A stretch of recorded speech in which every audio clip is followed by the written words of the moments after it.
75 வருஷம் அரசியல் பாரம்பரியம் உள்ள திமுக இப்படி ஒரு சிறுபிள்ளைத்தனமாக நடந்து கொள்வது எனக்கு வியப்பாக தான் இருக்குது. அப்படியெல்லாம் நடந்து கொள்ளக்கூடாது. 75 வருஷம் சொன்ன உடனே ஒரு நினைவுக்கு வருது. அறிவு திருவிழான்னு ஒன்று இது திமுக சைடில் நடத்திட்டு இருக்காங்க. முற்போக்கு புத்தக திருவிழான்ற மாதிரிலாம் நடத்திட்டு இருக்காங்க. அது எப்படி பார்க்குறீங்க நீங்கள்? அவங்க என்ன பேரில் நடத்தினாலும் அந்த 2 நாள் நிகழ்ச்சியை நான் எப்படி கணக்கில் எடுக்கிறேன்னா, அது திமுகவின் வரலாறை சொல்லக்கூடிய, வரலாறை போற்றக்கூடிய ஒரு விழாவாக நான் பார்க்கல.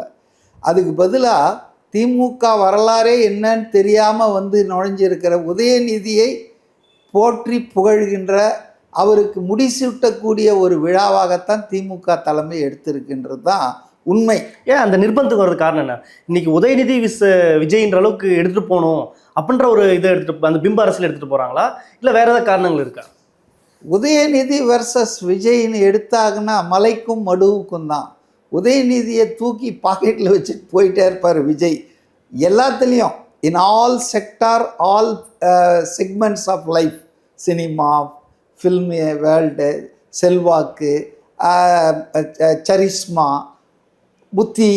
புத்தி கூர்மை, எல்லாத்துலேயுமே இவர் எதுலேயுமே கிடையாது. ஆனால் ஒருவேளை நிர்பந்தம்னா அரசியல் நிர்பந்தம் இருக்கும்னு நான் நினைக்கல, குடும்பத்துக்குள்ளே நிர்பந்தம் இருக்கும்னு நினைக்கிறேன். பையனை இந்த முறை நீங்கள் ஆக்கணும்னு சொல்லிட்டு